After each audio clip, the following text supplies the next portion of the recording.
Essay on my house. My mother always said, the best things in life are free. I believe that the only thing that really makes a house is the family that lives there.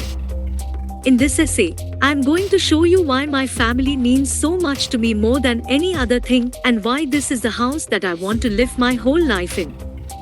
My father is a carpenter and has worked hard to provide us with the best house, life, and education that we could have asked for. The house my family lives in is a beautiful 3-story, ranch-style home with a big yard and the perfect views of the surrounding city skyline. The house has one of the largest living areas my family could ever ask for. The house has been built with great workmanship and every room has been planned with the family in mind. My father used every cent of the money that he earned building this house to provide us the best life. The house has been remodeled many times over the years as my parents had different ideas on how they wanted it to look. Some of the updates include new flooring, ceilings, and appliances. My mom spends most of her time cleaning the house, doing laundry, and cooking dinner, even though she has been a homemaker all her life. I was lucky enough to be able to spend every summer as a kid helping my father fix the house up. During the school year, I helped him keep the house clean and I got to spend most of my free time doing what I really love, watching action and comedy movies. I was always impressed with how much work my father had to do to build this house and how proud he was when he finally finished. For the past 12 years, I wanted to be a professional basketball player and have a lot of fun in the process of being a professional basketball player. I am a very competitive person and I always wanted to beat my opponents to prove how good I am. During my college years, I would go to practice twice a week and play every single game. My teammates always supported me, and my father always encouraged me to do the best I can. When I had to make a decision of which college I wanted to go to, I chose Duke University because I thought that it would be a better opportunity for me to succeed. The school is where I got my first opportunity to show the world that I am a professional basketball player. My team, Duke Blue Devils Basketball, had a very successful year as they won the ACC championship. I made the decision to leave my school, North Carolina, because I wanted to live in the city and I have more experience playing in front of a home crowd. I did not play as much as I wanted to because I was hurt during the first season and had to rest my ankle. My dream was to play in the NBA, and I had the opportunity to get drafted when I was drafted number 14 by the Utah Jazz. I have loved my time at Duke and I am thankful to the coaches and teammates I have had. I am going to leave Duke basketball with more than my high school teammates because of the opportunities I have had during the years I was there. The house I live in now is my fourth home. It's my dream house.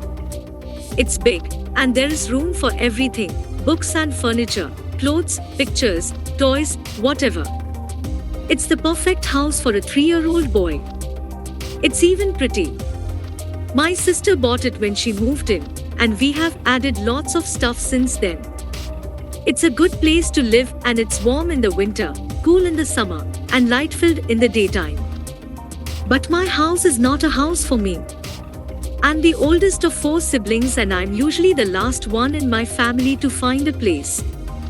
The others have homes already and they're busy taking care of their families. I'm not that busy. I don't have children and I don't really have much in my life. Most of the time, I just stay home and read or watch television. And I like it like that. In addition to reading and watching television, I also like to play games. I play a lot of the video games my sister has bought for me, but I also have many other toys and games of my own. My sister's house is a little crowded with the things I use, but I have room for it in my house. My house has a closet full of shoes and clothes and all the toys my brother has brought home since he was a baby. But my house is not a home. It's too big and too expensive.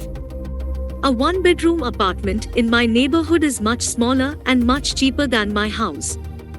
Plus, I have a little room in my own closet. I can't take everything with me when I move, just like I can't take all the things in my house with me. I have to decide what stays with me and what goes in my basement. I try to make a list of the things I want to take, but sometimes it's too difficult to decide which things are more important. I'm not sure where my house came from. My mom bought it, but she's not always been around. We live in a 3-story house, and it's hard to find anyone to live in our basement. We can't even make any money renting it out because people don't even want to visit. I have called my dad once in the last few months, and he said he had no idea where we were, but I know the truth. He's not really my dad. I wonder if my house was always this way and if my mom would still be my mom if I stayed. She was my mom before I was born, and after I came into her life, my dad started to get more important to her. When she met my dad, she got pregnant again, but my mom and I never got to see him.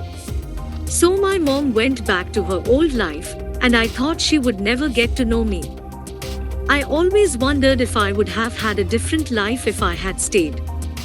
I know I'd have wanted a better life for my mom, and I would have wanted a better life for myself, but I had to go and make my dad happy.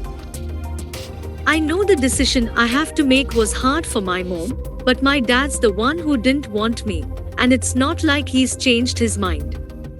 He still doesn't want me around. I just wish my mom had tried harder, but she did the best she could. It was hard for her to keep trying after he told her no more times. Conclusion: my house is my temple and my cozy corner at the same time. At the end of a tiring day, it is the refuge of our house that we seek so fervently. It is certainly painful to think of people spending days and nights under the open sky, but at the same time it fills me with the determination that I must grow up to be successful in eliminating their distress. Thank you for watching. Please subscribe for more video like this.